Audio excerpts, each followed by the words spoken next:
안녕하세요. 반야신경 7부를 시작하겠습니다. 오늘 내용은 앞에서 미리 말씀을 드렸듯이 12연기의 초기 형태와 사성제의 초기 형태에 대해서 말씀을 드리도록 하겠습니다. 이 내용은 수타니파타라고 하여 경집이라고 하죠. 수타니파타라고 하는 빨려로 이루어진 남전, 테라와다의 남전 불교에 전승되어져 와 있는 수타니파타에 있는 내용입니다. 수타니파타는 많은 사람들이 읽고 있지만 수타니파타를 읽기 전에 몇 가지를 알고 계셔야 합니다. 수타니파타 안에는 심지어는 12연기와 비슷한 내용이 이미 들어가 있고, 또 다른 한쪽에는 제가 오늘 말씀을 드릴 6연기의 형태도 들어가 있습니다. 즉 수타니파타가 한 번에 쓰여진 것이 아니라 과거에 제가 앞에서 몇 번 말씀드렸다시피 초기, 아마도 초기에 개성으로 내려져 오던 몇몇 부분들, 특히 4장의 8개송경, 4장의 2, 3, 4, 5에 해당하는 부분입니다. 4장의 2, 3, 4, 5의 챕터 4가지에 해당하는 경전과, 그리고 5장 피안도품의 첫 번째를 제외한 나머지와, 그리고 1장의 코뿔소 경을 포함하여 보통 아마도 가장 오래된 원시적인 불교의 형태가 아닌가 라고 이제 현재의 학자들이 짐작을 하고 있습니다. 그 내용의 이유에 대해서는 제가 앞에도 몇 번 말씀드렸다시피 서지학적인 이유, 언어학적인 측면, 여러 가지 이런 것들을 따져보았을 때 그런 것이 아닐까 하고 지금 짐작하고 있는 중이죠. 자, 오늘 제가 말씀드릴 것은 이 부분 중에서 4장에 있는 4장의 내용이 총 16개인가 17개인가 그래요. 그 중에 2, 3, 4, 5가 가장 오래된 경전, 개송으로서 내용 시적으로 이루어져 있고요. 딱 어떤 형식화 딱 되어서 노래로 부를 수 있는 이 8개송경 하나가 8개의 개송으로 이루어져 있기 때문에 8개송이에요. 그리고 한 개송은 4개의 구로 이루어져 있습니다. 딱 형식화되어 있어요. 근데 이 2, 3, 4, 5를 제외한 1번과 그리고 5까지 제외한 6, 7, 8, 9, 10, 11, 12, 13, 14, 15, 16 뭐 이렇게 가는 것들은 다 이 형식을 따르지 않고 있어요. 아마도 좀 산문적이거나 또는 시적으로 썼다고 하더라도 이와 같은 똑바로 이와 딱 맞는 형태를 안 취해요. 왜 그렇습니까? 그것은 이것을 쓸 때 이미 이 개송은 승려들 안에서 개송을 외워져 내려오던 것이라는 것을 매일 외우고 있는 내용이기 때문입니다. 그러니까 거기에 다 대고 새로운 개송을 추가하면서 어느부터 이것이 부처님 말씀이야 라고 말을 못하는 거예요. 그럼 어떻게 됩니까? 그 뒤에 앞에 붙은 1번이나 뒤에 붙은 2, 3, 4, 5, 6, 7 해가 쭉 나가는 이 내용들은 뭡니까? 4장에 있는 내용 중에서도 2, 3, 4, 5를 제외한 앞뒤에 붙어있는 건 모두 다 일종의 주석서에 가깝다. 무엇에 대한 이 2, 3, 4, 5에 대한 이 내용을 이해하지 못하는 사람들을 위한 또 주석을 후대 사람들이 또 쓰는 거예요. 그래서 이제 쭉 나오는 겁니다. 그런데 경집이라고 되어 있잖아요. 그러니까 앞에 말씀을 몇 번 드리다시피 이 수타니파타 자체가 이와 같은 후대 사람들이 소설을 쓴 것이 포함되어 있다. 제가 소설이라고 자꾸 이야기하는 것은 그것이 법의 법다운 내용이냐 아니냐를 가리지 않고 모두를 소설이라고 하는 이유는 뭡니까? 인간이 쓴 것이기 때문에. 인간이 썼기 때문에. 반야신경도 소설이다. 그런데 그 안에 그 짐작 중에 우리가 부처님의 지혜에 가까운 내용을 발견하고 나면 그걸 살펴볼 필요가 있기 때문에. 그래서 반야신경은 제가 강독을 하고 있는 거고요. 마찬가지로 오늘 말씀드릴 내용도 마찬가지입니다. 12연기와 사성제가 불교라고 생각하시는 많은 분들 계시거든요. 12연기는 꾸며진 것이며 이후에 쓰여진 것이며 그 원형에 가까운 곳은 지금과 같은 윤회가 들어오기 전에 원래 연기의 모습을 후대인들이 썼던 유경기를 살펴봄으로 인해서 우리가 그걸 확인할 수 있기 때문입니다. 자, 그러므로 수타니파타를 보실 때도 제가 오늘 말씀드린 부분과 다른 분이 아주 상이하고 매우 다르다는 것을 몸으로 느끼실 수 있습니다. 이걸 인식을 하고 수타니파타를 보셔야지 나머지 산문으로 쓰여진 형식 그리고 나머지 윤회와 이미 천신 이런 것들이 마구 들어가 있는 상태의 산문으로 쓰여진 것과 시적이며 그와 같은 내용이 전혀 들어가 있지 않은 오라파람을 떠나라는 말만이 주 핵심으로 되어 있는 이와 같은 개송들을 여러분께서 구분해서 읽으셔야 됩니다. 자, 그래서 오늘의 경전 강좌의 사실 부제목은 이거예요. 4장의 11, 수타니파타 4장의 11번째 경이 있습니다. 이건 제가 방금 앞에도 말씀드렸다시피 4장의 2, 3, 4, 5, 5에 있는 8개송경 4가지 8개송경의 주석이다. 주석이라면 다른 사람이 붙였다. 그런데 그걸 마치 경인 것처럼 모아놨죠. 이미 거짓말, 첫 번째 거짓말이에요. 그러니까 여러분이 경전이 절대 진리다 이렇게 생각하시면 안 됩니다. 경이 아니다. 이미 그 안에 주석서가 포함되어 있다. 그럼 그 앞에 수많은 소설들 마치 진짜 일어난 것처럼 적혀있는 뭐 부처님이 어째서 뭐가 어째서 한 것들 뭡니까? 다 후대가 또 열심히 지어낸 것이다. 윤회부터 시작해서 12연기까지 다 들어가 있는 이 내용들은 수타니파타가 결집되어서 이 형태를 갖추었을 때 이미 그와 같은 의도까지 포함해서 마치 하나의 경으로 만들어 놓았다. 그런 사실을 인지하고 이제 수타니파타를 보셔야 합니다. 다른 점이 무엇인가? 수타니파타 안에서 전혀 다르다. 원시불교의 형태와 그 이후에 오염된 형태는 전혀 다르다. 그리하여 이제 수타니파타의 4장의 11을 보는 이유는 뭡니까? 4장의 11은 8개송경에 적혀있는 내용을 풀어서 설명하는 주석서인데 여기에는 아직 윤회가 물들지 않은 상태 또한 초월하는 것을 말하지 않는 상태 여전히 원시 불교의 향기가 물씬 풍기는 형태로 주석을 달아놨기 때문이에요.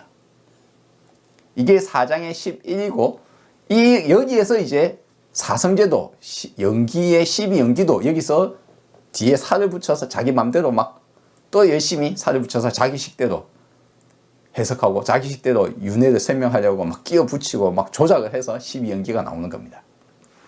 그다음에 6연기가 무엇이고 왜 이것이 6연기 속에 사성제가 포함되어 있는지 오늘 배우실 겁니다.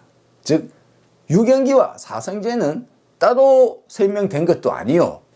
같이 포함되어서 하나의 경전 안에서 설명한 것에 나누어서 이렇게 사성제가 만들어지고 12연기가 만들어집니다. 그래서 4장의 11을 보실 텐데 저는 4장의 11 전체를 말할 생각이 없어요. 그건 제가 온전히 번역을 깨끗하게 해서 여러분께 보여드릴 때 새롭게 번역할 때 하고 오늘은 그 뜻으로 본 내용을 살펴봅시다. 시간이 이렇게 해요. 부처님께 제자가 질문합니다. 언제나 그런 형식을 취하죠. 부처님, 세상에 왜 논쟁과 투쟁이 넘쳐나고 왜 비탄, 괴로움, 슬픔, 증오 이런 것들이 넘쳐나며 또한 인색하고 그리고 오만, 교만 등등 이런 것들이 있습니까? 라고 물어봅니다. 그렇죠. 그리고 이런 것들이 어떻게 없을 수 있습니까? 자, 현재의 세상과 나 자신의 마음에 대해서 물어보고 그걸 어떻게 없앨 수 있습니까? 라고 없애는 방법에 대해서 물어보죠. 자, 이 형태는 사실 주석을 쓰기 위해서 이렇게 물어보고 이렇게 대답하는 형식을 취하는 거예요. 그렇죠? 여기에서 벌써 사성제의 원형에 가까운 내용이 나옵니다. 뭡니까? 제가 그리고 언제나 말씀드렸다시피 원인과 결과, 가장 불교적인 형태예요. 그러면 이제 원인이 있고 결과가 있고 결과의 원인이 무엇이냐? 그럼 이걸 우리는 어떻게 없앨 수 있느냐? 어떻게 해결할 수 있느냐라는 것까지 함께 물어본 겁니다. 두 가지. 그리고 이 질문에는 중요한 것들이 들어가 있어요. 뭐가 들어가 있습니까? 잘 살펴보세요. 자, 논쟁, 투쟁, 그렇죠? 이런 게 뭡니까? 그리고 화내는 거하고 연관이 있어요. 자, 내가 옳다고 주장하고 투쟁하고 싸우고 화내고 하는 것들은 뭡니까? 탐진치만 중에서 화내는 것에 해당하는 부분입니다. 질문 자체가 우리가 삼독이라고 해서 무조건 없애야 돼 하는 게 아니라 그거는 그냥 해결의 대상이지, 그거는 없애야지 깨닫는 게 아니에요. 자, 그 다음에 또 뭐가 있습니까? 비탄, 슬픔. 그쵸? 비탄에 빠진다. 뭡니까? 괴롭다는 말이죠. 비탄에 빠지고 슬픔에 빠지고, 그 다음에 또 뭡니까? 증오. 그러니까 인간의 이제 어떤 것들, 즉 부정적인 감정들, 고뇌. 또 있습니까? 뭐가 있습니까? 자, 인색하다 단어가 들어가 있죠. 뭐가 인색한 겁니까? 반대로 말하면 탐욕을 부린다. 있는 것을 더 가지려고 하고 주려고 하지 않고 베풀려고 하지 않고 내가 더 가지려고 한다. 형태가 어떻게 느껴집니까? 탐욕의 형태가 느껴지죠. 그래서 탐진치만, 심지어 오만, 교만까지 들어가 있죠. 그러므로 이 질문 속에 탐진치만이라는 8개송경 4개가 그 내용이거든요. 탐진치만에 대한 내용입니다. 이게 이 각각 개송 안에도 그것이 각각 들어가 있어요. 다만 대표적으로 탐진치만으로 볼 수 있는 겁니다. 실제로는 내부적으로는 이 내용이 각각 다 들어가 있어요. 각각 조금씩. 전체적으로 봐서. 8개의 성경이 2, 3, 4, 5가 그 내용을 담고 있고, 여기에 대해서 이제 주석서 형태로 적혀 있는 것 중에 4장 중에 11번째 경에는 이제 이 내용이 나오는 거예요. 원인과 결과 어떻게 해결하느냐 질문을 이제 하는 거예요. 그래서 경전의 설명이 이제 이렇게 나옵니다. 시작은 언제나 질문이 아주 중요하다고 했죠. 탐진치만 4가지에 대해서 이것이 원인이 무엇이며 이걸 어떻게 해결해야 되는지 물어보는 겁니다. 사성제의 가장 근본적인 내용입니다. 그럼 이제 현재의 모습이 이러는데 그럼 그거에 대해서 어떻게 하면 되는지, 그게 왜 벌어졌는지에 대해서 이제 설명을 하겠죠. 그걸 설명을 어떻게 할까요? 연기적으로 설명을 한다 이거예요. 여기서는 이 부분을 11번째 글을 썼던 사람들 혹은 사람이 이렇게 이야기하는 겁니다. 여기에서 6가지 연기를 이야기합니다. 자, 차례대로 한번 불러볼게요. 처음에는 괴로움, 투쟁, 논쟁, 이걸 단어를 그냥 투쟁, 논쟁이라 칩시다. 여기에서는 투쟁, 논쟁입니다. 실제로는 질문의 내용이 뭐였어요? 다 들어가 있었죠. 탐진치만. 그걸 다 합해서 우리가 그냥 고라고 칩시다. 괴로움. 그러니까 괴로움 하나로 또 표현되지 않았던 거죠. 무슨 말이냐면 사성제의 고진멸도의 고처럼 이런 거 아니었단 말이에요. 그렇죠? 탐진치만이 다 포함되어 있었던 거예요. 근데 어쨌든 간에 그런 것들을 괴로움이라 칩시다. 그럼 이러한 괴로움의 원인이 무엇인가? 괴로움의 첫 번째 괴로움, 투쟁, 논쟁. 자, 괴로움이 있다. 괴로움의 원인은 무엇인가? 괴로움의 원인은 네가 뭔가를 좋아하기 때문이다. 거기에 대해서 집착을 하기 때문이다. 집착하는 대상과 집착이 있기 때문이다. 자, 그러면 결론은 뭡니까? 두 번째, 내가 뭔가 괴로운 이유는 내가 뭔가 집착하고 있기 때문이다. 이거 제가 많이 들어보셨죠? 제가 지금 반야신경 강좌를 하면서 여러 번 말씀드렸어요. 제 마음의 괴로움은 내가 뭔가에 집착하고 있기 때문이다. 그럼 그 집착은 어떻게 하면 사라집니까? 집착은 놓으면 돼. 그럼 괴로움 사라져. 제가 이 이야기 했죠. 왜냐면 이게 원인이니까. 근데 집착을 잘 해결할 수 없어. 그러면 뭡니까? 괴로움의 원인인 집착. 집착의 원인은 내가 그것을 바라고 있기 때문이다. 여기서는 욕망, 바램이 이제 세 번째로 나옵니다. 내가 바라고 있기 때문에요. 내가 바라는 것 때문에 그걸 집착하는 거야. 그 대상을 집착하는 거야. 그럼 나의 욕망, 바램은 어디에서 왔습니까? 그렇죠? 어디에서 왔을까요? 그것은 불쾌라는 경험에서 나왔다. 좋고 싫고 옳고 그르고 어떤 기분 좋고 기분 나쁘고 뭔가에 내가 그와 같은 어떤 경험을 통해서 내가 그것을 다시 바라게 된다. 내가 맛있는 사과를 먹고 나면 다음에 그 사과가 생각나서 맛있는 거야 상이 생기고, 그러면 어떻게 됩니까? 그에 대해서 다시 욕망, 바램이 다시 생기게 되겠죠. 네, 나는 칭찬을 여러 번 받으면 뒤에는 칭찬이 좋은 것으로, 기분 좋다는 것을 내가 받아들이면 내 뇌에서 도파민이 분비되고 나는 이제 칭찬받고 싶은 욕망이 생기는 겁니다. 칭찬받아서 기분 좋았기 때문에 도파민이 분비되고 맛있는 걸 먹고 기분이 좋아하고, 쾌불쾌, 좋은 경험, 나쁜 경험, 기분 나쁜 경험, 기분 좋은 경험, 어떤 경험 때문에 나는 무엇인가를 바라게 된다. 자, 그러면 나의 이러한 쾌불쾌는 어디에서 왔습니까? 어디에서 왔습니까? 접촉에서 왔다. 외부와 내부의 만남. 내 외부로 갈라질 수도 없지만, 그래서 단순하게 촉이라고 써놨어요. 촉. 예, 접촉이 뭡니까?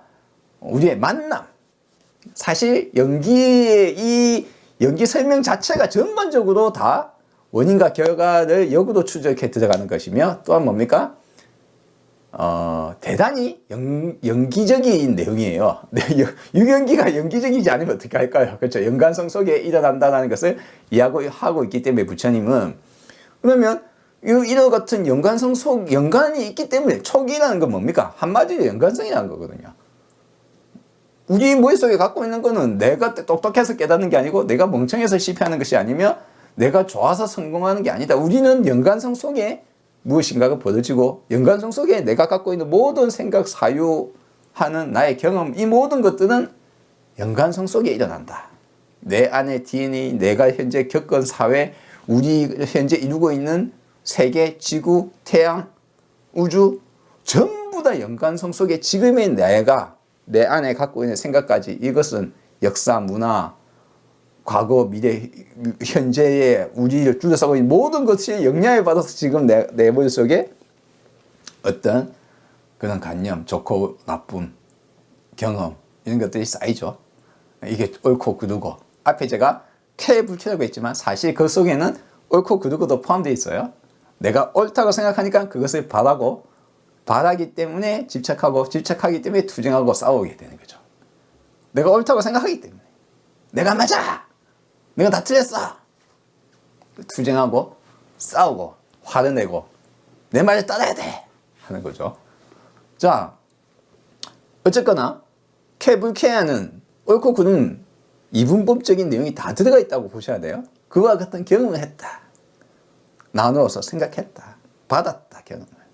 그로 인해서 바램이 벌어졌다. 그러면 그와 같은 나의 좋고 나쁨, 옳고 그름이라는 기준 상이 생기고, 그와 같은 기준 경험이 생기게 되는 것은 무엇에서 왔는가?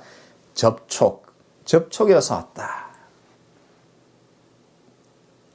접촉에서 왔다. 접촉은 어떻게 일어납니까?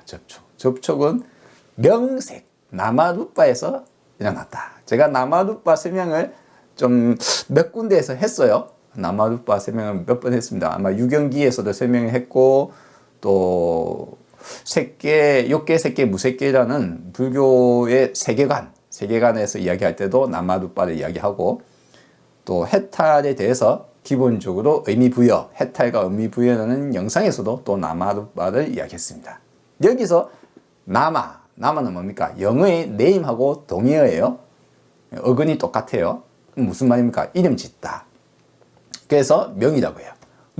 우리 루빠는 반대신경하면서 계속 했죠. 루빠가 뭐였습니까? 색이라는 한자로 번역을 했다. 그렇지만 이 색이라는 것이 불교계가 아니면 다 빛깔, 색깔로 인지를 하지만, 불교인들, 우리가 보기에 이제 색이란 것은 불교 경전에 적혀있는 색에 두 가지 해석이 있다. 하나는 빛깔, 색깔로 폼, 형태 있는 거 라는 이 기본적인 것에서 눈에 보이는 것에서 다시 차츰 의미가 확장되어서 눈에 보이거나 형태가 있는 것뿐만이 아닌 물질계 전체를 표현하는 하나의 좀 광범위한 뜻을 가지고 있는 것으로 확장되었다. 그것이 여기서 명색이다. 여기서 색은 그러면 물질을 뜻한다 이거죠. 물질의 명, 이름을 붙이다. 이게 뭡니까? 이제 이름 붙인다는 것은 제가 앞에서 몇 번 말했어요. 하나는 뭐였습니까? 언어. 언어 이전에 뭐였습니까? 인식, 인지, 구분. 그렇죠? 인식과 언어. 요것도 뭡니까? 명, 이름 짓는다. 의미 부여를 하는 거예요. 제가 그 단어를 뭐라고 했습니까? 패턴이라고 했는데 우리 눈에 보이는 이런 것이 나무라고 하자. 대략적이고 추상적이며 어떤 패턴을 발견해서 눈으로 보이고 귀로 듣고 어떤 패턴, 입맛을 느끼고 이런 것을 신맛이라고 하자. 언어화시키고 이것이 독이라고 하자. 언어화시키는 겁니다. 이거, this, that, 이. 그렇죠. 그럼 그거 여기에서 이제 차츰 의미가 생기고 그것이 또 이것은 손가락 G자도 되고 차츰 이렇게 변화해 나가듯이 확장해 나가듯이 의미 부여를 하고 이름을 붙이기 시작한다. 명색이죠. 명색은 사실 인간이 인식하는 이 세계입니다. 어떤 곳에서는 이 명색을 정신과 육체로 말하기도 해요. 사실 어떻게 보면 그 말도 틀리진 않아요. 왜 그렇습니까? 결국 이름을 붙이고 의미를 부여하는 건 누구의 역할입니까? 인간의 역할이죠. 인간이 하는 거예요. 인간이. 다 물론 동물들도 살아있는 생명체나 어떤 것들도 무엇인가의 의미 부여를 하고 인지를 하고 할 수는 있습니다. 그런데 인간은 특히나 그것이 고도화돼서 더 추상화되고 더 많이 더 넓은 범위에 많은 것들을 이야기하다가 그 속에 또다시 추상적인 것까지 개념까지 이끌어내는 이름 짓는 것의 달인이죠. 그리고 그것이 언어라는 복잡한 전달체계, 우리가 서로 소통할 수 있는 전달체계, 약속, 관습적인 대략적인 언어가 생기고 그로 인해서 우리는 또 서로가 의사소통을 하는 그와 같은 문명과 문화를 만들어낸 대단한 인류이기도 합니다. 그런데 이 인류의 가장 기본이 되는 것이 두 가지가 하나는 인식, 인지, 구분하고 나누고 인식할 수 있는 겁니다. 사회. 그건 인식의 기본은 우리의 오감을 통해서 감각기관을 통해서 외부와의 소통을 내외부를 인지를 하고 그 인지를 통해서 우리는 세상을 바라보고 있는 셈이죠. 자, 그러면 이 인지 감각을 한 것을 나누고 분석하고 하는 것은 뭡니까? 그건 인식이죠. 그 인식이란 것도 대략적인 것이며 디지털적인 것이며 우리가 세상 전부를 바라보지 않았음에도 불구하고 세상 전부를 보고 있다고 착각하는 것이다. 내 인식이 잘못된 것일 수 있다. 우리의 눈은 세상의 모든 것을 있는 것들을 바라보지는 못한다. 자, 어쨌거나 그래서 인식과 언어, 인식조차도 그런데 그 인식에서 발견한 패턴을 다시 특성을 뽑아서 언어화시킨다 이거죠. 그러면 그 언어는 명확합니까? 안 합니까? 명확할 리가 없죠. 우리의 명색, 즉 우리가 접촉한다 했죠. 접촉했는데 그 접촉에 우리가 갖고 있는 것은 어떤 명색이냐 이거죠. 어떤 명색이냐. 우리가 갖고 있는 촉은 우리의 인식하는 것 속에서 명색, 물질과 정신활동을 통해서 촉이 있는 거다 이거죠. 이름 짓고 의미를 부여하는 세상과 그것을 통해서 우리는 접촉을 한다 이거죠. 아니면 이것이 없으면 촉에도 아무런 다른 어떤 영향을 미칠 수가 없어요. 그냥 초기뿐이고 다 지나가죠. 결론적으로 말해서 우리의 접촉과 접촉에 의해서 우리가 쾌불쾌를 느끼는 것도 정신활동과 육체라는 명색, 나마루파, 의미부여와 물질, 정신과 육체라는 것이 있음으로 인해서 생겨난 것이다. 그러면 그러면 제일 원인이 명색이라면, 그렇죠? 여기까지가 이제 우리의 괴로움의 원인을 쭉 설파한 거죠. 우리의 괴로움은 여기서 나왔어. 근본적으로는 여기까지 왔어. 정신과 육체, 명색, 의미 부여하는 것과 물질이라는 것에서부터 차츰차츰 접촉을 하고 이끌어져 왔다는 것이 육연기입니다. 그러면 이 육연기로 제가 몇 번을 말씀드렸다시피 우리의 괴로움을 해결하는 것이, 이 내용을 잘 들어보시면 뭡니까? 여기 안에 뭐 일체가 괴로움이라든가 이런 말이 들어가 있습니까? 생로병사가 괴로움이라든가 뭐 이런 말이 들어가 있습니까? 없죠. 예. 해결하려고 했던 고의 대상도 아주 명확합니다. 뭐였습니까? 단어들이 우리의 괴로움의 원인이라고 이야기하는 괴로움에 대해서 해결해야 되는 내용이 이미 물어보는 질문 자체가 탐진치만에 있었던 내용들을 물어본 거예요. 왜 우리가 화를 내고, 왜 우리가 인색하며 탐욕을 부리고, 그리고 우리가 투쟁하고 싸우고 화를 내고, 왜 우리가 제대로 이해를 못하고, 왜 우리가 교만에 빠지고 오만에 빠지는가? 왜 우리는 혼돈, 엉망 속에 있을 수 있는가? 우리의 괴로움이 이게 어떻게 해결할 수 있습니까?에 대한 원인으로 첫 번째 원인이 뭐였습니까? 집착이었죠. 그럼 이 집착은 어떤 겁니까? 집착하는 대상, 집착은 뭡니까? 바로 정신활동이에요. 불교는 괴로움을 일체 모든 것을 보는 것이 아니라 우리의 정신활동의 원인에 우리가 괴로운 이유를 찾는 겁니다. 거기에 대해서 부처님의 8개 성경을, 4가지 8개의 성경을 주석서를 쓰던 이 시점까지는 아직까지 오염되지 않아서 정신활동에 대해서 이야기를 바로 하는 겁니다. 집착 때문이다. 아니 원래 뭐 그게 생로병사의 괴로움이면 우리가 어떻게 괴로움에 벗어날 수 있어요? 괴로움을 벗어날 수 없어요. 그건 괴로움이 아니라 생로병사가 괴로움이라고 우리가 인식을 하고 그렇게 생각하고 그렇지 않기를 바라는 집착을 하면 그때부터 괴로워지는 거예요.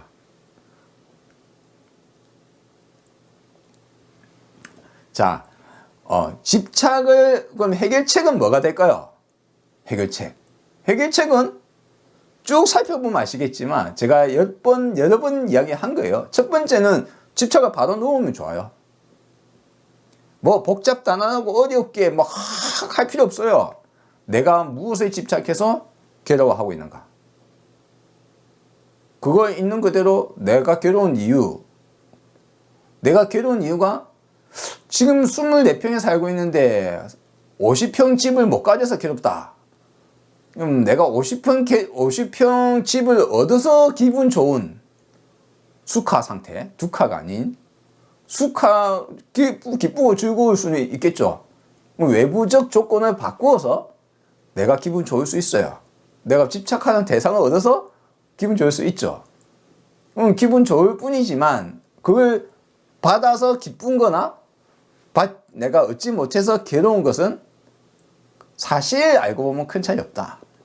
즐겁고 기쁘고 내가 원하는 대로 다 될 때는 기분 좋다가 어느 날 그렇지 못할 때 갑자기 절망에 빠진다, 사람들이. 항상 1등 할 때는 기분 좋고 칭찬받고 기분 좋다가 어느 날 갑자기 어떤 연유로 내가 더 좋은 사람들의 집단에 갔더니 내가 1등을 못하게 되더라.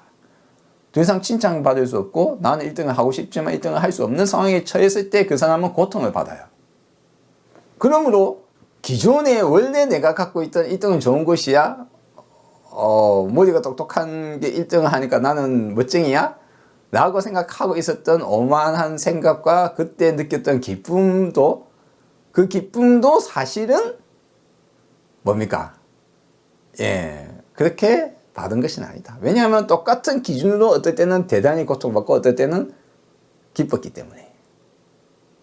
내가 성공했을 때는 기쁘지만 내가 실패하고 나면 비참해하죠. 근데 둘 다 기준이 뭐였습니까? 성공해야 된다. 그러면 성공한 자 1%와 성공하지 못한 자 99%가 1%는 기분 좋고 99%는 절망하는 사회는 어떤 사회가 됩니까? 불행한 사회가 되는 거예요.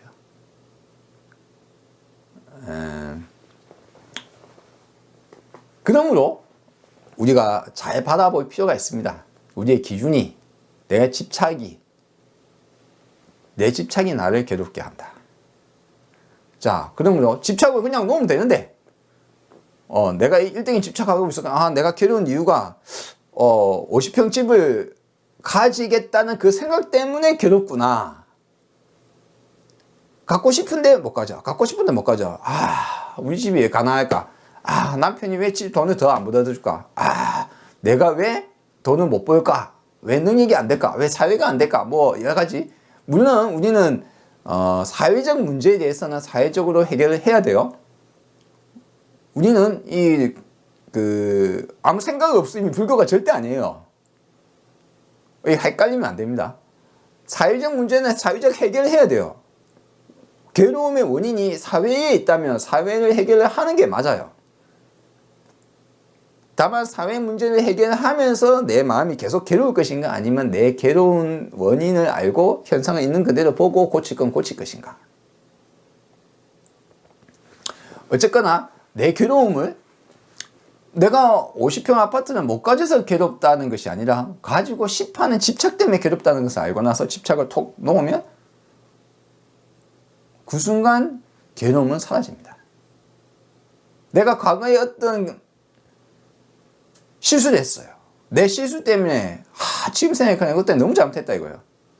내가 그때 주식을 사면 안 됐는데, 내가 그때 이 집을 사면 안 됐는데, 내가 그 집을 팔면 안 됐는데, 내가 왜 그때 사업적 판단을 잘못해서, 왜 그날 내가 공부를 안 하고 놀러 가서, 그날 왜 말야 실수를 한마디 해서, 어째서 지금 그 과정 속에서 괴로움을 겪고 지금 와서 그때 왜 그랬을까? 한탄하고 계속 그때 과거를 생각하고 있으면 괴롭다. 괴로운 건 뭡니까? 안 했으면, 안 벌어졌으면 내한테 왜 그런 일이 벌어졌을까? 벌어지지 않았기를 바라는 마음. 내가 무엇에 집착하고 있는가? 이미 벌어졌는데, 내가 어쩔 수 없는데. 인정. 내가 어쩔 수 없지 뭐. 집착을 바로 놓을 수 있으면, 그것이 버릇화되고 자꾸 버릇화되면 이것 때문에 괴롭구나. 집착을 하지 않으면서 내가 해야 될 바를, 내가 하고 싶은 바를 할 수 있습니다. 집착을 안 해야 돼요. 집착을. 어렵게 들리십니까? 별로 어려운 내용은 아니에요. 원래 그런 겁니다. 내가 집착을 하면서 하는 동안에는 그것이 성공하지 못하거나 그것을 해야 내가 만족해야 된다고 할 때는 하는 과정이 통째로 그냥 사라집니다. 내가 사회에 이런 문제점을 고쳐야 되겠어. 내가 불교의 잘못된 문제를 고쳐야 되겠어. 내가 부처님 가르침을 새롭게 전파해야 되겠어. 근데 그것을 내가 추구한다고 칩시다. 그러면 추구해야 되는데 그렇지 않은 현실을 보면서 제가 세상이 왜 엉망이지? 이걸 해결해야 되겠어. 해결하지 않은 것에 내가 인정을 하지, 그런 세상을 인정을 못하면 어떻게 됩니까? 그러면 그때부터는 불만, 불평, 마음에 해결을 해야 만족하는 거예요. 해결해야 만족한다는 건 뭡니까? 현실 인정을 못한다는 거예요. 현실은 현실인데 그냥. 절의 승려들이 부처님 말씀을 찾기는 고사하고 한쪽은 신비주의에 빠져가지고 뭐 이러고 있고, 한쪽은 뭐 절대 능력주의를 찾고 있고, 막 육신통을 찾고 있고, 한쪽은 그냥 세속적인 막 그냥 빠져가지고 막 그냥 막 도박하고 폭력에 뭐 섹스에 이 난리 부리고 있고,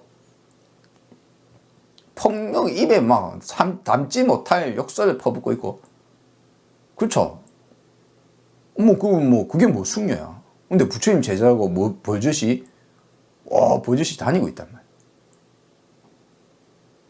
근데 숙녀 중에 그렇지 않은 숙녀가 몇 프로 될 거예요? 몇 퍼센트? 그리고 거기에 심지어는 그 중에도 바른 길을 가려는 사람조차도 헷갈리게 만드는 수없는 장애물들이 불교 속에 내재해 있다. 그래서 제가 생각에, 제 입장에서 이야기하는 거예요. 제 입장에, 만약 그래서 이것을 해결해야 내가 행복하겠어, 만족하겠어, 이거 잘못된 거야 하고 있으면 어쩝니까? 그건 나 인정을 안 하는 거잖아요. 그러면 그 사람은 해결할 때까지 그 과정이 행복할까요? 그 과정, 오늘 이 순간이 괴로움에 빠져 있어야 되는 거는 잘못인 거예요. 세상을 내가 바꾸거나 내 의지를 실현하거나 내가 돈을 벌고 싶거나 내가 뭔가 사회적 성공을 하고 싶거나 또는 내가 세상을 바꾸고 싶거나 옳은 일을 하고 싶거나 좋은 일을 하고 싶거나 하더라도 오늘 지금 나의 이 한순간 내가 현실을 있는 그대로 안 보면은, 인정을 안 하면은 확 속에서 막 열불 날 텐데, 그런 걸 어쩌라고요. 그쵸? 그러면 내가 그런 것을, 내가 하려고 해서 내가 영향을 주어서 또 세상을 연기적으로 바꿔나가면 되죠. 지금 그런 것은 뭡니까? 연기에 의한 결과거든요. 세상에 그런 것은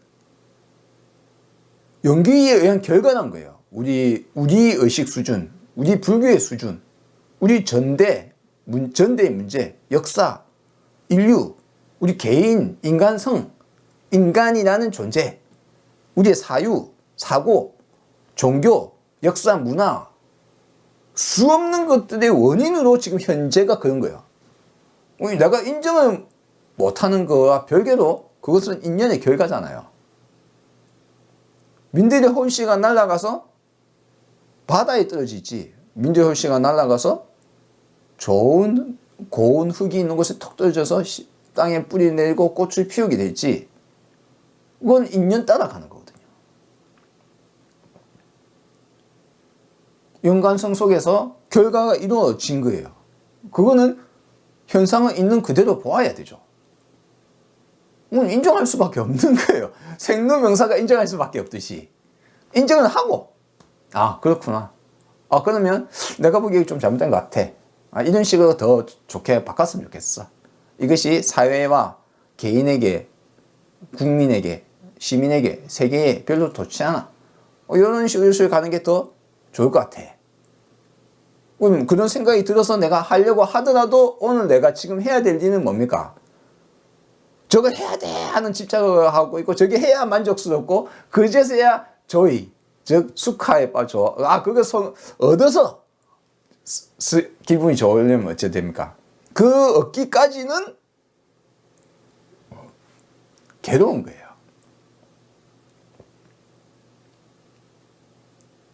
그런 것을 하더라도 하는 그 과정 그 자체를 오늘의 지금 이 순간, 세상은 원래 그러하고 나는 거기에 대해서 내 새로운 인연을 새로 짓는 이 과정을 즐겨야 됩니다. 우리의 인생의 의미 부여는 이 순간순간이 되어야 해요. 미래에 어떤 것을 바라는 것은 미래는 보장받지 못하기 때문에, 무상하기 때문에 그거는 헛생각과 망상에 가까워요. 과거는 이미 지나갔잖아요. 근데 과거 때문에 현재의 괴로움이 어찌 됩니까? 만약 이걸 계속 잡고 있으면 앞으로 계속 괴롭다는 거예요. 과거 지나간 거기 때문에. 지나간 과거는 과거잖아요. 내가 어쩔 수 없어요. 근데 왜 지금 괴로움 받고 있냐고요. 미래는 아직 오지 않았는데 그때 이걸 해야 돼, 얻어야 돼, 바꿔야 돼, 돈을 벌어야 돼. 50층 아파트로 가야 돼. 가기 전까지의 과정은 그냥 인생에서 그냥 삭제? 의미 없음? 그 과정이 의미가 없으면 어떻게 됩니까? 우리는 인생은 사실 10년을 열심히 일했는데 결과가 내가 원하는 바로 이루어지는 것이 더 많을까요? 이루어지지 않는 경우가 많을까요? 10대 1의 경쟁률에서 내가 시험을 쳐서 10%에 들 확률이 높을까요? 10분의 9가 될 확률이 높을까요? 실패할 확률이 높을까요? 인연과에 따라서 내가 어찌할 수 없을 수 있거든요. 결론은 내가 낼 수 있는 게 아니에요. 그건 인연에 따라. 나 혼자만 인연을 짓는 게 아니잖아요. 세상 모두의 인과연의 법칙에 따라 이 세상은 서로 영향을 주고받는데 나는 그 속에 다시 한 스푼의 나의 영향을 주고 있을 뿐이잖아요. 그러니 세상에 그로 인해서 나의 노력과 나의 어떤 바람이 이루어질 수도 있겠지만 이루어지기만을 바라고 내가 오늘을 살면은 오늘은 불행한 거예요. 자, 그러므로 우리는 언제나 오늘 지금 이 순간 감사한 마음으로 내가 지금 또 뭔가에 집착하지 않나. 내가 또 뭔가 정신이 앞으로 또는 뒤로 지금 여기가 아니라 지금 여기 내가 오늘 지금 하고 있는 이 순간에 내가 하고 있는 일에 또 몰두를 하면서도 내가 하고 있는 내가 인연을 짓고 있고 또 영향을 받아서 내가 하는 것에 집중을 못하도록 흔들더라도 내가 하는 길에 또 이래 꾸준히 나아갈 수 있도록 하는 건 뭡니까? 내가 이것이 기분 좋고 기분 좋아야 돼요. 오늘이 행복해야 돼요. 감사함을 느끼면서. 왜? 나의 오늘 지금 이 순간은 그야말로 기적이기 때문에. 어마어마한 정말 끝도 없을 인연이 없으면 지금이 내가 존재 자체가 불가능하다. 그야말로 경리의 순간이에요. 오늘 이 순간이. 연기적인 세상으로 세상을 바라보면 나라는 것이 태양이 없으면 불가능하고 나라는 것이 빅뱅이 없으면 불가능하며 나라는 것이 우리 저 멀리 관찰되는 초신성 폭발 그게 없으면 불가능하다. 부모님이 없어도 불가능하고 할아버지 할머니가 없어도 불가능하고 불가능의 연속성 속에 내가 가능한 지금 이 순간인 거거든요. 오늘 이 순간이 정말 기적임을 인지를 하셔야 합니다. 자, 그래서 집착을 놓는 것. 그 다음에 또 그럼 어떤 방법이 있습니까? 내가 경험을 해서 좋고 나쁨을 경험했다 이거예요. 좋고 나쁘다. 쾌불쾌. 옳고 그르다. 이것이 옳다 그르다. 라는 생각이 생겼다 이거예요. 그러면 그것은 어디서 하는가? 내 경험 속에 내 머릿속에 그와 같은 이것이 좋은 거야. 이것은 나쁜 거야. 이것은 선한 거야. 이건 악한 거야. 이것은 옳은 거야. 저건 그른 거야. 이건 좋아. 저건 싫어. 그런 머릿속 기준들은 어디에서 왔는가? 그 기준은 진짜인가? 내가 생각하는 이게 부처님 말씀이야. 윤회는 있어. 신은 있어. 전지전능은 있어. 이렇게 하고 싶어. 초월적인 걸 찾거나 저기 좋은 거 맞아. 금시계 좋지. 멋진 차 좋지. 멋진 집 좋지. 멋진 미녀, 멋진 미남, 행복한 가정. 떵떵거리면서 사는 게 머릿속에서 꿈과 꽃밭 속에 우리가 살고 있거든요. 그럼 그 기준은 어디서 왔는가?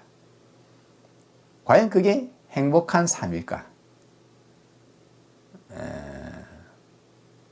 내 손에 쥐고 있는 것이 내 손에 황금색 도금 장난감이 좋아 보이면 내 손에 쥐고 있는 내 손에 없는 황금색 도색된 장난감은 꼭 갖고 싶은데 내 손에 있는 황금 도색되지 않은 이미 획득하고 있는 이것은 별로 나에게 기쁨을 주지 못하는 거예요.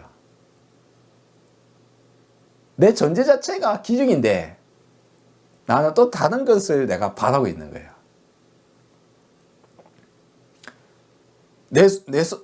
우리의 삶이 기적인데 다른 걸 찾고 있는. 그럼 내 손에 있는 장난감은 기쁘지 않는 거예요. 내 손발 멀쩡한 것도 안 기쁘고, 내 눈이 멀쩡한 것도 안 기쁘고, 내 코가 멀쩡하고, 내 입이 멀쩡하고, 먹을 수 있고, 오늘 먹을 수 있는 것에 준 것에 그 감사함은 못 느끼는 거예요. 있는 거는 감사함을 못 느껴요, 사람은. 없어져야 느껴요. 나의 결여됐다고 생각할 때, 그건 결여가 아님에도 불구하고, 나에게 황금색 도색된 장난감이 내 손에 없고 나는 그걸 갖고 싶다는 생각을 할 때 드디어 괴로워지는데, 실제로 내 한테 있는 평범한 도색된 장난감은 이거 전혀 안 그런 거예요.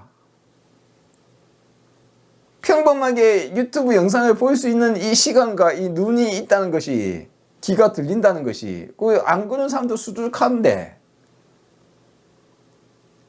그 사람 입장에서는 귀만 들렸으면 좋겠어. 눈만 보이면 좋겠어. 근데 내 눈, 내 코, 내 귀, 입, 누군가는 집만 있으면 좋겠어. 근데 24평 집 있는 사람은 24평 집이 행복하고 너무 좋아 안 한단 말이에요.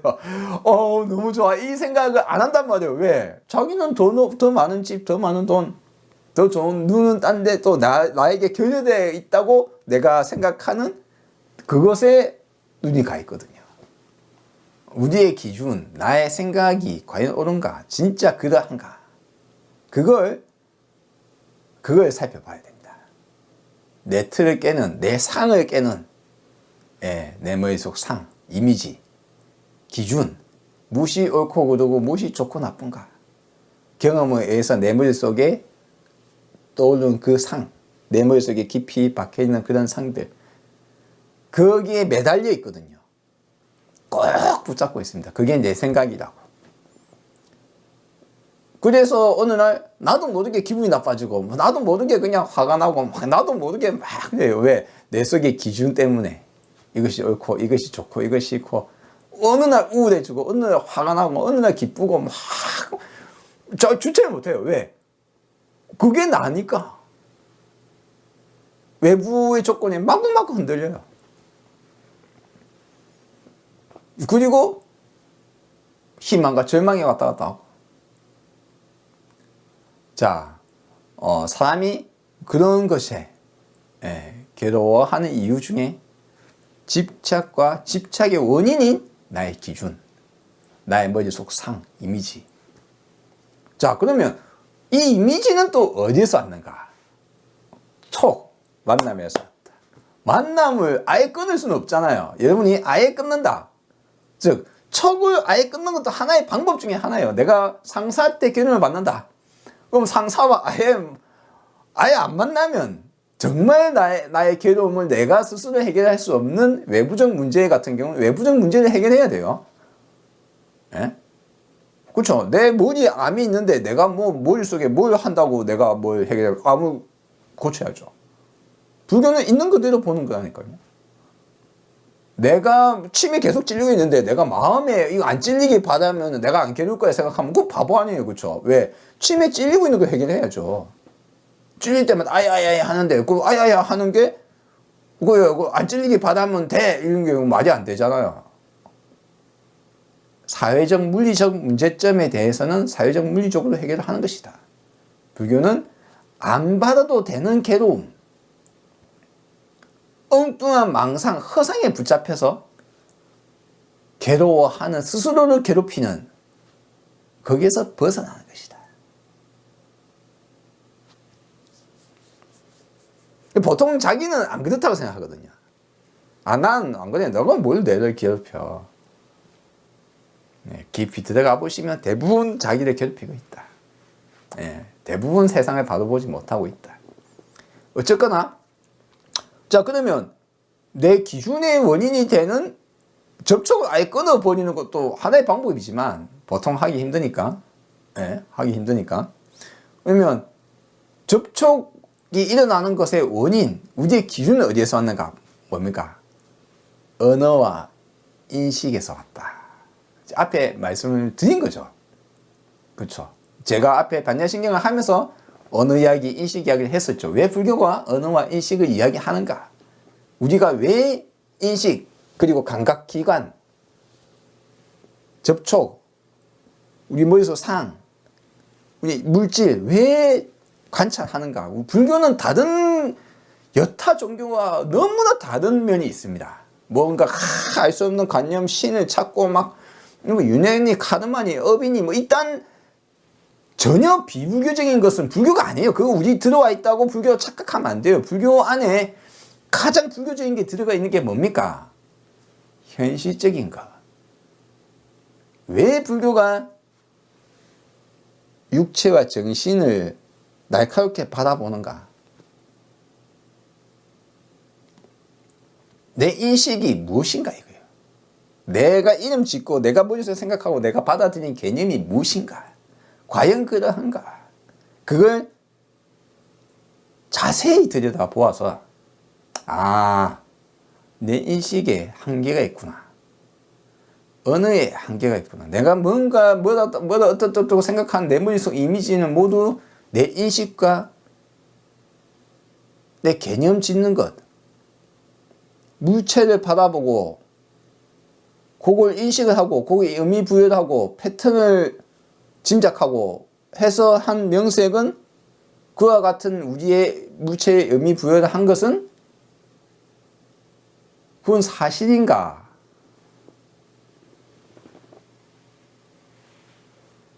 개념과 의미, 개념이라는 단어가 제가 번갈아 쓰기 때문에 헷갈릴 수도 있지만 이름 짓는다는 것은 의미를 부여한다는 것이고 그 속에는 이름이 단순하게 이름이 있는 것이 아니잖아요. 나무면 어떤 겁니까? 나무라고 부르는 것, 이러이러한 패턴을 나무라고 하자라는 약속이, 간섭이 그 속에 포함되어 있는 거예요. 그렇죠?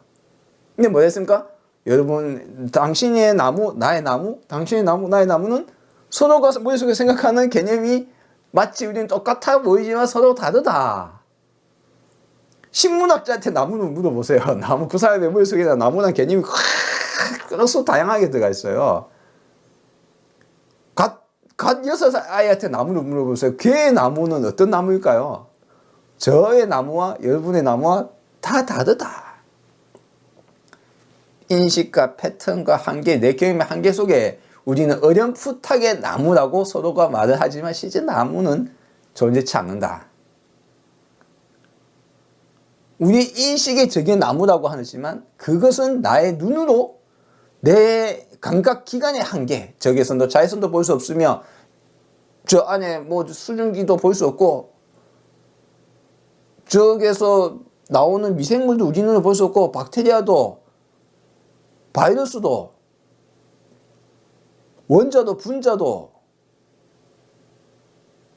우리 눈으로 보이는 것의 한계, 우리는 그걸 지금 못 보고 있다. 그럼 그것만 있는가? 우리가 지금 이야기한 거는 우리가 지금 우리의 인식 범위에 들어온 거잖아요. 과학의 발달과 산업기술의 발달로 우리 인식이 이제 포함된 거잖아요. 과거에는 그 사람들은 그런 거 몰랐어요. 눈에 보이지가 않으니까. 관찰을 안 했으니까 상상을 할 수 있죠. 그러면 그 관찰한 것은 그러면 그게 전부 다인가? 과연? 끝일까요? 더 있을 수 있겠죠. 우리가 관찰을 다음에 또 하고 나면 과거에는 이 사람들은 이런 거 몰랐다라고 이야기하겠죠. 우리 인식의 한계, 우리가 우물 안에 있다는 것, 내 주관 속에 있다는 것, 우리라는 각각의 주관이며 우리 인류의 또 동굴 속에 있다는 것. 시간과 공간이 바뀌면서 새로운 걸 발견할 수 있을 것이기 때문에, 그리고 그것이 100% 진리란 걸 우리는 확신할 수 없기 때문에 내가 이것이다 라고 하는 것이 100% 진리가 아닐 확률이 높은 거예요. 확신할 수가 없는 거예요. 그러면 내가 인식하고 있는 진리라고 생각하는 것은 그건 과연 진리일까? 우리는 전지 가능한 것인가? 우리는 안다, 내가 안다라고 말하는 그 안다, 내가 무엇을 안다라고 했을 때 그건 진짜 아는 것인가? 안다는 게 뭔가? 불교는 지식을 쌓는 종교가 아니라 내가 무엇을 아는지, 안다는 것이 무엇인지, 모른다는 것을 무엇을 말하는 것인지, 인식이 무엇인지, 언어가 무엇인지 깊게 들어요. 이건 지식적인 것을 많이 아는 것이 아니라 관찰을 통해서 깊이 들어요. 내가 안다는 게 무엇인가? 왜 필요합니까? 한때 존재를 추구했었기 때문에, 전능을 추구했었기 때문에, 내 안에 뭔가를 발견하면 그런 것이 있어서 참나가 있고 진화가 있고 여대장이 있고 내 안에 뭔가 있다고 생각하기 때문에, 불성이 있고 견성이라는 표현을 쓰죠. 성질을 보았다, 견성했다, 그런 게 있을 거라고 생각하기 때문에, 그래서 그걸 보면 깨닫는다고 생각하기 때문에, 불교는 안다는 게 무엇이고 내가 알고 있는 게 무엇인지 그걸 관찰하는 거예요. 세상이 연관성 속에 존재하므로 나라는 존재에 대해서도 인과적으로 쳐다보아서 인연의 눈으로 바라보고 사회에 영향을 미치고 내가 어떻게 살아가야 될지 답 없는 답을 구하면서 오늘 하루하루를 괴로움 속에 빠지지 않고 살아가는 것이 불교입니다. 그러므로 불교는 삶의 지혜이며 생활의 태도입니다. 자, 여기까지 이야기 드렸고, 이것이 명색이랑 무슨 상관입니까? 명색, 이름 짓다, 물질의 이름 짓다, 언어와 인식에 관련된 내용이라는 것을 여러분이 아셔야 됩니다. 그리하여 이제 그러면 이 내용이 뭡니까? 우리의 괴로움을 어떻게 없앨 수 있는지에 대해서 제가 풀어서 말씀을 드렸죠. 그 방법, 이 안에 들어가 있죠. 방법이 뭡니까? 원인과 결과에 의해서 우리의 괴로움이 어떻게 돌아다니는가. 그러므로 우리가 일상생활에 내 생활에 도움이 되려면 어떻게 됩니까? 내가 처해 있는 괴로움을, 나의 마음을 들여다보아야 불교를 할 수가 있어요. 다른 사람의 마음이, 다른 사람의 괴로워서 어떻게 하는 것은 여러분에게는 남의 일로 느껴지기 때문에 그 사람의 괴로움을, 내 괴로움을 받아주지 않고 그 사람의 원인도 그 사람을 알 수가 없어요. 어떻게 해야 됩니까? 내가 괴롭고 내가 당면한 문제를, 내 몸에서 떠오는 것들을, 감정을, 생각을 들여다보아서 이것의 원인이 무엇인지를 스스로 찾아가야 돼요. 연기적 사고로 원인과 결과를 통해서.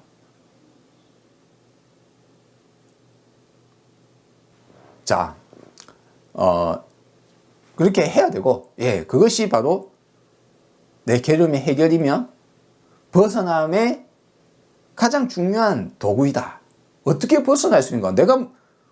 내가 뭔가에 쌓여 있다는 것을, 내가 뭔가 묶여 있다는 것을 모르는데 내가 어떻게 벗어나요?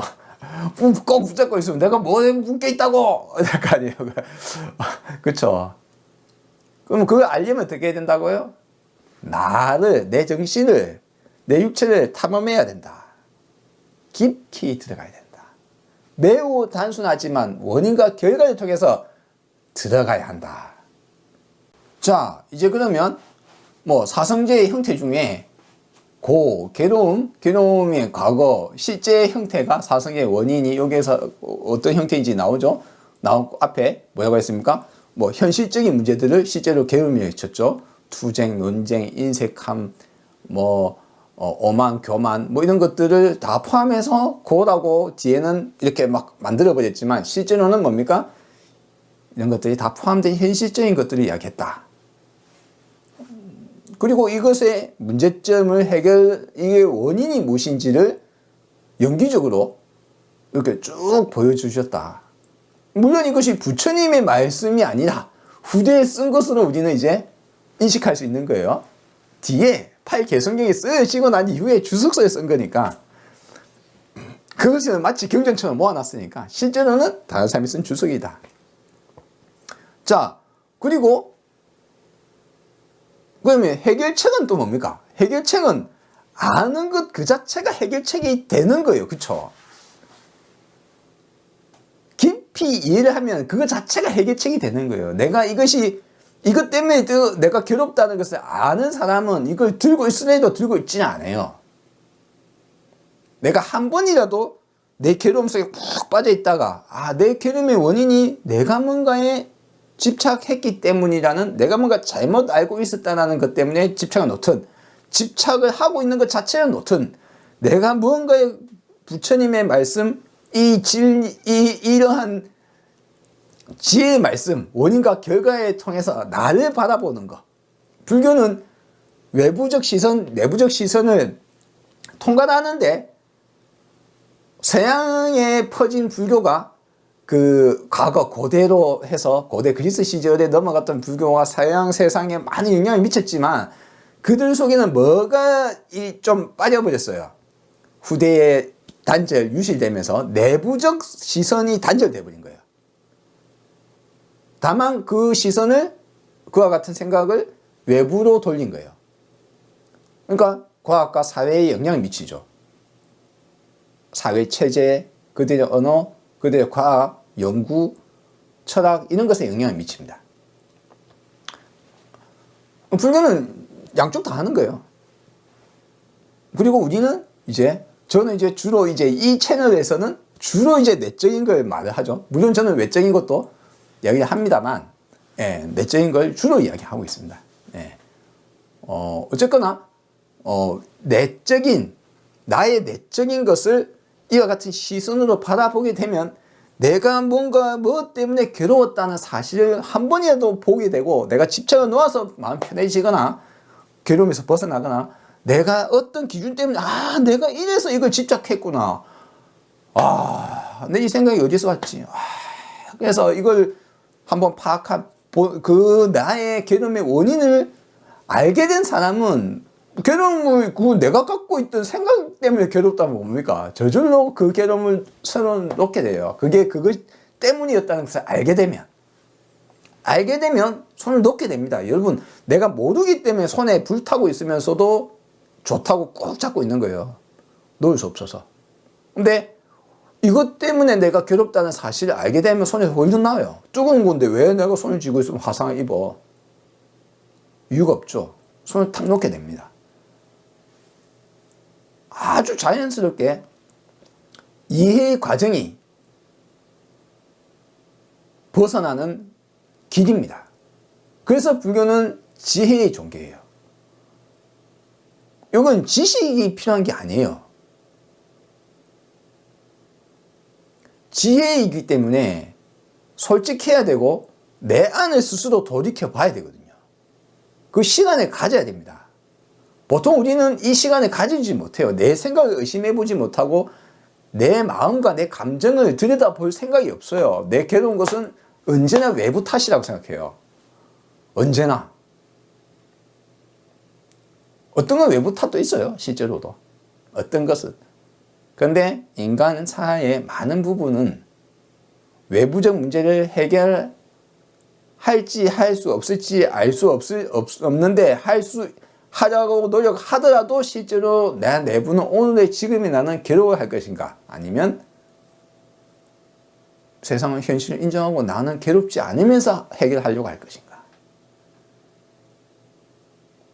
비판하고 고치기 위해서 노력하고 내가 하더라도 오늘의 지금 이 순간순간을 그냥 괴로움 속에 빠져 살 것인가, 그게 해결될 때까지 만족하지 못하고 살 것인가, 아니면 지금 내가 놓치고 있는, 나가 갖고 있는 것의 진정한 기적임을 이해하고 살 것인가.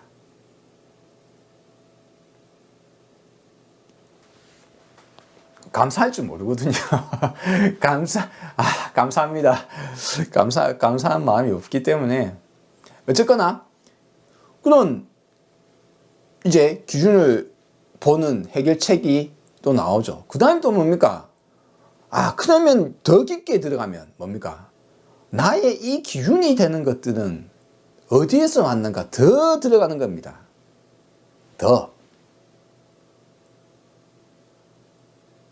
나라고 생각했던 것, 나의 인식, 내 머릿속에 떠오르던 생각들, 내 머릿속에 이것이 나야 뭐 어쩌고 머릿속에서 막 떠는 사유의 모든 기준이 되는 것은 우리의 인식과 정신활동을 통한 의미부여 두 가지로 인해서 벌어진다는 것을 더 깊게 들어가면 알 수 있습니다. 그래서 최종적인 게 뭐라고요? 명색, 나마, 루빠. 루빠에 대한 오해, 이름에 대한 오해. 이름 짓고 의미 부여하는 것인데 의미가 부여되어 있다고 나는 그것이 있다고 생각하는 거예요. 나라는 것이 있다고 생각하는 거예요. 그런 것이 더 깊게 들어가면 이것이 있어. 내 것이 있어. 이게 내 것이야. 이게 내 생각이야. 이게 나야. 그런 게 있어. 더 깊게 들어가면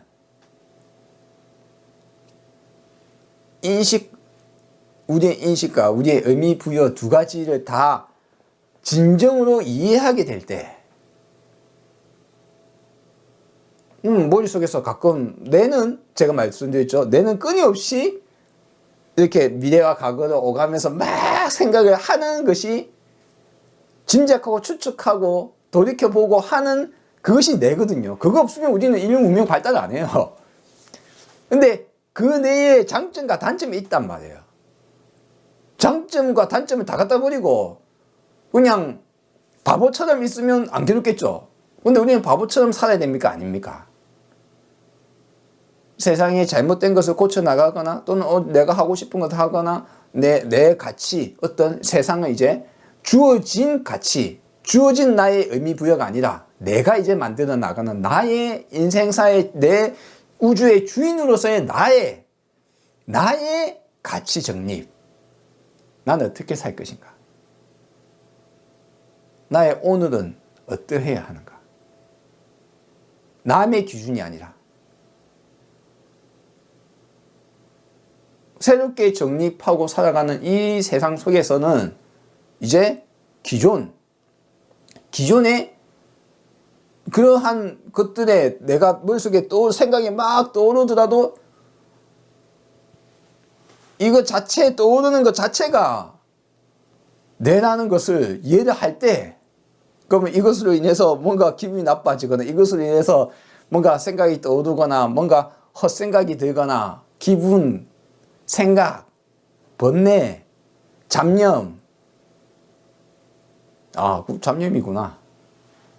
그게 끌려가지 않는 이 뇌를 이해하고 우리의 정신을 이해하고 그와 같다는 것을 이해하는 것. 이제 그 도구로 명상을 써요. 명상을 왜 씁니까? 내가 어느 곳에 집중을 하고 있을 때는 다른 헛생각, 뇌가 앞뒤로 마구 날뛸 수가 없거든요. 날뛸 수가 없으니까 어떻게 됩니까? 집중을 딱 하고 있으면 날뛸 수가 없으니까 헛생각으로 인해서 괴로움이 사라져요. 헛생각으로 인한 괴로움은 내가 거기에 이렇게 하고 싶은데 못 가죠. 내가 오늘 설인데 뭔가 우리 집에 좀 좋은 거 갖다 주고 어머니한테도 좋은 거 해주고 뭐 아내한테도 좀 행복하게 해주고 아들한테도 행복하게 내가 못 해주면 갑자기 막 가슴이 막 쿵 누르고 우울하고 막 하단 말이야.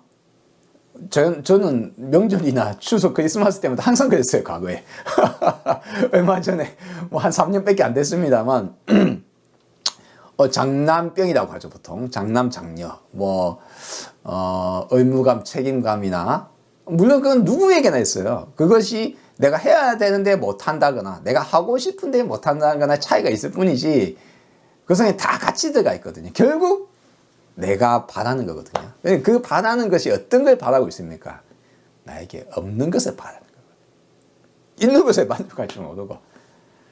그래서 그런 생각에 빠져서 있는데 그 생각에 빠져서 기분 나빠지는데 기분 나빠지는 원인도 모르고 내 생각도 모르고 이게 내 생각이고 이게 나라고 생각하고 거기에 푹 빠져 있으면 어쩝니까? 벗어날 수가 없어요.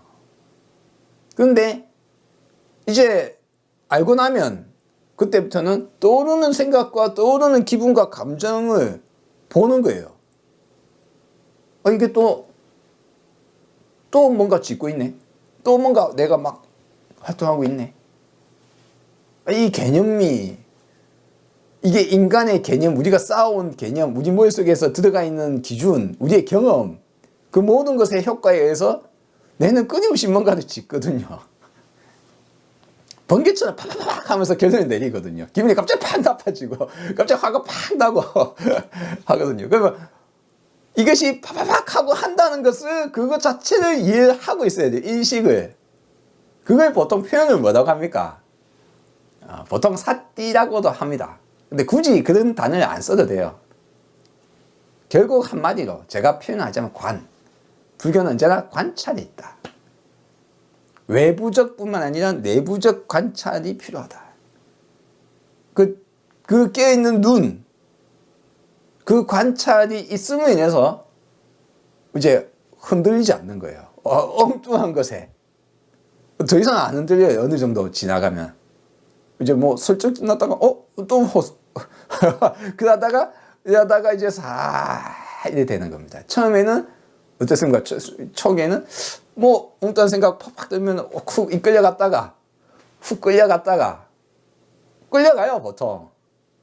이 예류가 앞에 말씀드렸다시피 뭐가 예류가냐? 깨달음의 흐름에 들어섰다고 해서 내가 무엇인가에 의해서 착각하고 있었고, 내가 무엇인가에 집착하고 있었고, 어떻다는 원인과 결과에 의해서 내가 뭔가 내 과제를 하나를 해결 탁 했을 때 사람에게 기쁨이 찾아옵니다. 왜? 이걸 몰랐는데 발견했다. 알기 때문에. 기분 좋아요. 정말 기분 좋습니다. 사실 그 초선정하고도 깊은 관련이 있습니다. 초선정도 마찬가지예요. 처음에 내가 초선정 상태에 딱 들어가면, 명상을 통해서 선정 상태에 들어가게 되면 아주 기뻐요. 왜? 한 번도 이와 같이 막 흔들리다가 흔들리지 않는 조용함을 처음에 마주치면 너무 기뻐요. 마찬가지예요. 내가 괴로우면서 머리에서 생각이 막 끄달려 다니다가 어느 날 갑자기 내가 집착하고 있는 뭔가 하나를 갑자기 탁 놓거나 원인을 알거나 왜 그런지를 내가 이해하고 그걸 탁 놓게 됐을 때 갑자기 내 집착을 하던 걸 탁 놓게 되는 순간 그 마음의 상황은 놀라울 정도로 편안하고 고요해집니다. 기뻐요. 또 은은하게 기쁘고 그렇습니다. 그걸 이제 처음 경험하면 그걸 예주가라고 해요. 깨달음에 발을 들여섰다. 그 흐름에 몸을 맡겼다. 드디어 그 흐름에 들어섰다. 왜? 그걸 한번 해본 사람은 이제 이것이 나를 관찰해서 얻은 결과이기 때문에, 결론적으로 말해서 다시 내가 어두워지면 어떻게 됩니까? 다시 내가 어떤 괴로움에 빠졌을 때 어떻게 됩니까? 알 수 있는 거예요. 내가 무언가에 지금 잡혀있구나. 그래서 예류가에 들어간 사람은 그때부터 자가 엔진을 가질 수 있어요. 그때부터 스스로 돌릴 수 있는 거죠. 스스로. 물론 그 돌리는 것이 힘들긴 합니다만, 왜? 경험을 한 번에 해봤기 때문에. 그것이 자주 되느냐, 늦게 되느냐, 뭐 차이가 있을 뿐이지, 한 번이라도 그 경험을 해보면 내 원인과 결과를 통해서 나의 괴로움을 또는 나의 당면 과제를, 내 생각을, 집착을 놓게 될 때,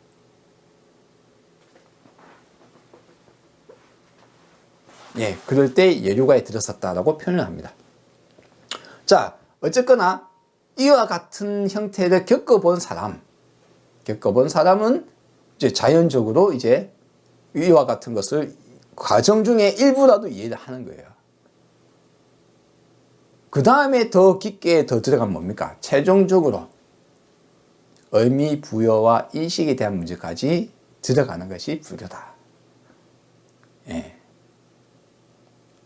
진정한 허상, 모든 어떤 허상이 허상임을 확연히 알아차릴 때, 내가 부처라고 생각하면 그런 부처라는 상을 내가 갖고 있다는 것을 이해할 때, 내가 깨달음을 추구했다면 깨달음을 추구하고 있는 것이 그게 어떤 상상 속에 있다는 것을 알게 될 때,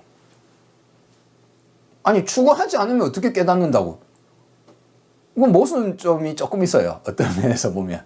뭐냐면 내가 니 괴로워. 처음에 있다가 괴로운 이유 원인을 듣고 벌써 예류가 됐는데 그러면 그럼 이제 나 부처 될래요. 좋아, 그래, 부처 한번 돼보자. 그러면 부처가 뭔데요? 그때부터 이제 우리는 상상을 해야 돼요. 다른 많은 사람들은. 저도 그랬어요. 그런 상상을 하게 돼요.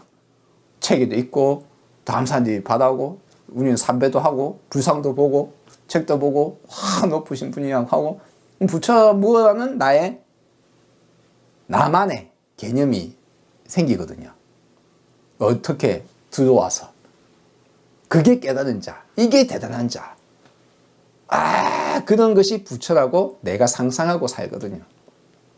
그 상상에 빠져있는 한은 부처가 될 수 없다. 추구해야 됨에도 불구하고 추구하는 한도 내에서는 도달할 수 없는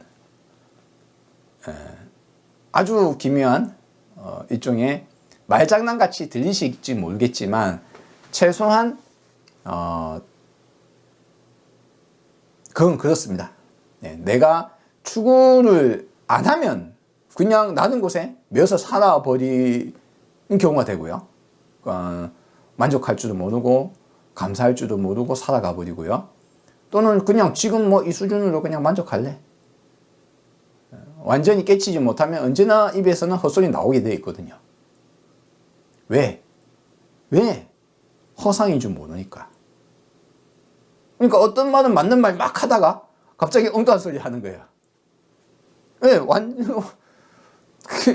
그 단계로 망상임을 인식을 하지 끝까지 돌아가지 못한 사람은 또 뭔가를 지어요.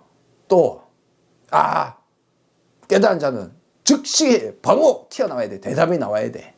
깨달은 자는 화를 내지도 않아. 깨달은 자는 섹스도 못해. 깨달은 자는 못해. 어째 자기만의 상상 속에 빠져가지고 깨달은 자가 어떻다라고 갖고 있단 말이에요. 관념이 무엇이 깨달은 것인가 또 추구하기도 한단 말이에요. 근데 그 상상이 상상인 줄 모른다는 것은 뭡니까? 불교의 기본을 아직 배우지 못했다. 부처님 가르침의 첫 시작을 발을 떼지 못했다. 내가 모른다는 사실을 알아야 된다는 것을 시작도 못했다. 배우지도 못했다. 그걸 안 배우고 가면 심지어 예유가에 한번 들어가도 그 다음은 나아갈 수가 없어요. 너무 안 나아가집니다. 나아가는 도구의 두 가지, 지혜의 말씀, 지혜의 이해, 그리고 선정의 습관, 명상, 몰입에 대한 이해. 그 두 가지를 같이 가져가셔야 합니다. 자, 오늘 12연기와 사성제에 대해서 이야기를 쭉 해왔습니다. 사실상 이쪽에 마지막에 하나는 그렇게 되어 있어요. 이제 좀 형이상학적으로 들리실 수도 있는데 인식을 여의고, 여의다는 뭡니까? 인식을 벗어나고 이 말이죠. 인식을 벗어나고 인식의 잘못된 지각도 벗어나고, 인식의 잘못된 지각도 벗어나고, 인식이란 것에 대한 헛생각, 잘못된 이해, 거기서 벗어나고, 인식하는 것도 벗어나고 인식 아닌 것도 벗어나라. 인식 안 하는 것도 아니요, 인식이 멸한 것도 아닌 것을 도달한다 라고 마치 말장난같이 들리도록 했죠. 근데 앞에도 말씀드렸다시피 구하지 않으면 도달할 수가 없고, 구하는 상태에서는 결코 도달했다고 알 수 없는, 도달할 수 없는, 구하지 않으면 시작이 안 되고, 시작을 했는데 어느 정도까지 도달했는데, 자신이 어느 정도까지 도달했음에도 불구하고 마지막 한 발이 남았는데 마지막 한 발이 구하지 않음이라는, 상상을 완전히 놓음이라는, 무상함의 완전한 이해라는, 무아함의 완전한 이해라는 것에 도달을 탁 한 발 내딛기까지는 부처가 될 수 없어요. 제가 괜히 이게 또 여러분에게 부처에 대한 엉뚱한 환상을 또 심어줄까봐 조심스럽습니다. 불교의 언어가 마지막쯤 가서 이해가 살포시 어려운 이유는 뭡니까? 그것이 말로 말을 전할 때 말이 오해를 살 수 있기 때문에 깊이 이해하지 않고 짧게 이해를 하면, 이 말을 하면 내가 네 마음이 괴로운 건 네 때문이야 라고 이야기하면 세상의 모든 괴로움이 다 내 때문이라고? 그럼 니는 현상은 고치지 않고 네 마음만 고치라고 하는 거네? 라고 들리거든요. 그래서 불교에 이중부정이 많아요. 무상, 무무상, 이러면 말 좀 헷갈립니까? 비상, 비비상, 비상, 비비상처라고 들어보셨습니까? 상을 갖지 말고 상을 갖지 않는 것에도 집착하지 말라. 상을 갖지 않는 것도 아니다. 왜? 내가 상을 갖지 말라 한다고 해서 내 머릿속 상을, 내가 이야기했죠. 불교는 있는 것들을 보는 것이라고. 인간은 물들고 인간의 뇌는 그렇게 활동하게 되어 있어요. 우리가 짐작이 없으면 깨닫지도 못합니다. 그런데 우리는 짐작으로 괴로워하고 짐작으로 그것이 사실이라고 믿고 살아요. 우리는 상을 떠날 수 없는 생물이에요. 상을 안 가지면 대화도 못해요. 머릿속에 이미지, 어떤 이미지를 가져야 전달하려고 하겠죠. 제가 언어를 쓴다는 것은 그 상에 쌓여있다는 걸 말하는 거예요. 근데 그게 상일 뿐임을 이해하고, 그러면 상을 떠나서 말없이 제가 앉아가 요마미소, 오늘 보니까 어디 댓글에 달렸던데, 쫙 쳐다보고 씩 웃으면 여러분에게 전달됩니까? 제가 주전자 세번 탁탁탁 치고 탁 내려면 여러분에게 전달이 될까요? 아무것도 전달 안 되거든요. 아무것도. 그런 형이상적인 불교가 아니란 말이에요. 그러면 전달하려면 어떻게 됩니까? 예제를 들고 말을 하고 해야 됩니다. 그러려면 뭐랍니까? 저도 상이 있어야 되거든요. 제가 이런 상에 대해서 여러분도 갖고 있을 거라 생각에 전달하려는 노력을 하는 거잖아요. 그러므로 우리는 비상, 비비상, 우리가 살아가는 것은 결국 상을 갖고 살아간다는 것이며, 이것이 상인 줄 알면서, 내가 이게 상일 뿐이다라는 것을 알면서 사는 거예요. 내가 다른 사람과의 에티켓을 지켜주는 것. 왜? 에티켓은 상일 뿐이라는 것. 시공간 속에서 그냥 지금 그냥 그런 거야. 이건 상일 뿐이야. 그렇지만 적당하게 상대방과 서로 주고받기 위해서 그 약속을 어느 정도 따라주는 거죠.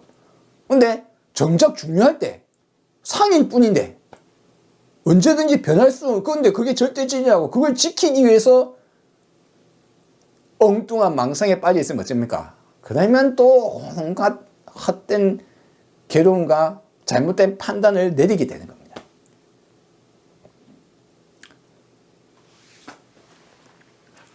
불교는 이 앞에 사성제가 형태가 도라는 것이 무엇인가 이런 게 있어, 이게 아니에요. 뭐 팔정도 그런 거 아닙니다. 도는, 불교의 이 도는 결국 지혜를 말하는 거예요. 지혜, 이해, 나에 대한 이해, 그것만이 깨달음으로 이르는 길입니다. 선정은요, 선정은 그 상태를 경험해 볼 수 있게 해줘요. 제가 뭔가 내 안에 해결을 했을 때 집착을 하고 있다가 집착을 톡 놓고 나니까 어떻습니까? 갑자기 막 편안하거든요.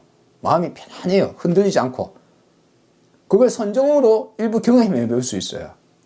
인도는 부처님 오래전에, 부처님 훨씬 전에, 부처님이 지금부터 2500년 전, 2600년 전 사람이라면 인도 내부에서는 요가는 아마도 지금부터 5000년, 6000년 전에 있었을 가능성이 있습니다.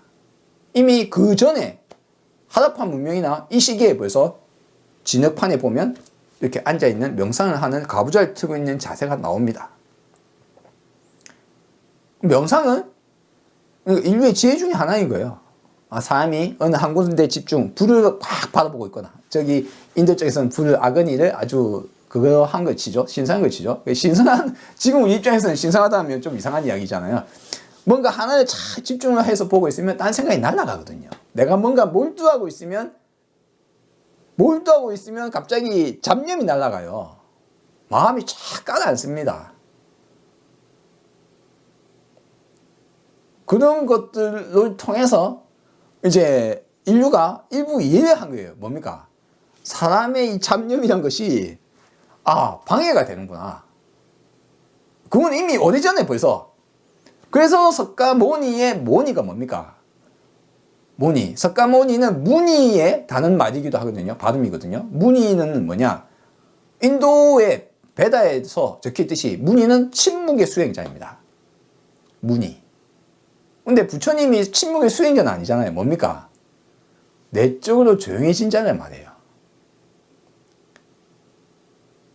내가 막 잡념이 막 들끓고 있는 사람이, 번뇌에 휘달리고 동요되고 있는 사람이, 들들들 떨고 있는 사람이, 이 사람이 조용해진 사람은 아니거든요. 부처님은 어떤 분이시라고요? 조용해진 자. 마하문이라든가, 문의의 왕이라든가. 그래서 석가모니라고 부르는 겁니다. 석가족의 조용해진 자.